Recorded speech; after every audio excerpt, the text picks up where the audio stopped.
Monday marked the celebration of International Peace Day, established by the United Nations in 1981 and first observed in September 1982. The UN in 2002 formally declared September 21st as the permanent date for the recognition of International Day of Peace. However, in St. Lucia in recent times, the celebration has been low-key. 6 organizations dedicated to the cause have decided to heighten the profile of the celebration this year with a joint declaration on peace. Among them is the anti-crime organization, the Community Action Program for Safety, CAPS.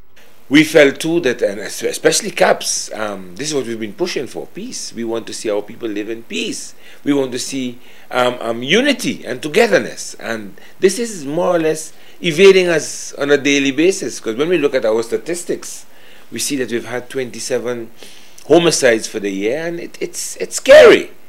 You know, we're very concerned, and we felt that, listen, let us talk out today. More than we've spoken out in the past.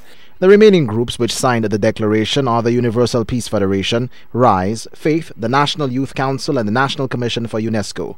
RISE Director and Community Pediatrician Dr. Jacqueline Bird is particularly concerned about the infringement of children's rights. The organization, together with other interest groups, will launch a child rights advocacy project called Road to Geneva. We plan to shadow the government's report to the United Nations Convention on the Rights of the Child that's actually due next July.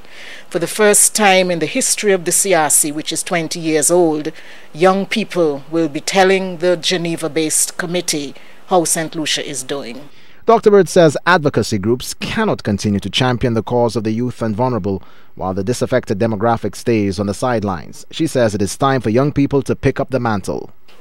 It is time, I think, for individuals, especially young people, to stand up, and because rights come with responsibilities.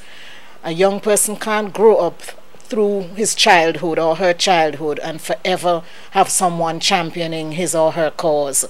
It's time that young people recognize that A, there's a landmark human rights treaty which pertains to them, the fastest ever accepted and signed up treaty in history is the UNCRC.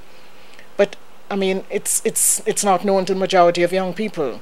Since its inception, Peace Day has been celebrated by millions of people in several countries throughout the world. Events range from small gatherings in private to public concerts involving hundreds of thousands of persons.